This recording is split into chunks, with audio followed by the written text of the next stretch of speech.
Hello, my name is Erik Martiniussen. I have written this book, The War Against Bacteria.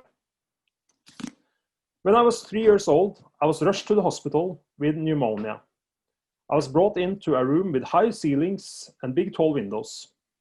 The hospital was built in 1924 at a time when patients with lung infections might remain bedridden for years, and the only available treatment was light, rest, and fresh air. At this time, the doctors had something far more effective at hand. It was antibiotics. The nurses gave it to me combined with a delicious red lemonade. So, just a few days after drinking huge amounts of the delicious lemonade and taking the small pills, I was, to my slight disappointment, discharged healthy. But things could have turned out quite differently.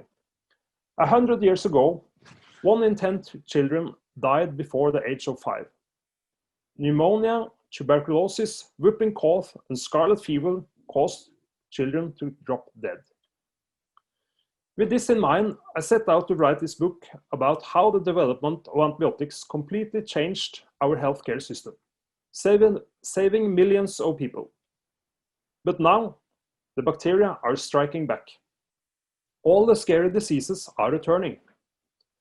Against antibiotic-resistant bacteria, there is no such thing as immunity, and there are no vaccines. This is by far the biggest health threat that confronts humanity.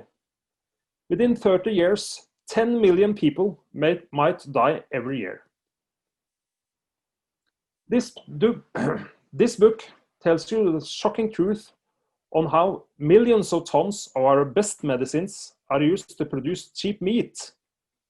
You might also read about the delicate balance between humans and our gut bacteria, the good bacteria that used to keep us healthy. Now the overconsumption of antibiotics are paving the way for new diseases. I have spent 5 years on writing this book. During that time, I have met with scientists, doctors, patients, farmers, and politicians. The result is a story where I combined hard facts with storytelling, written in a way that is supposed to be read by the general audience. We need to save our antibiotics for those who really need it. By writing this book, I want to create awareness of the threat ahead of us and point at some possible solutions. The book is sold to Mitt-Press in the US and to Modernista in Sweden. I do hope you would like to read it as well. Thank you.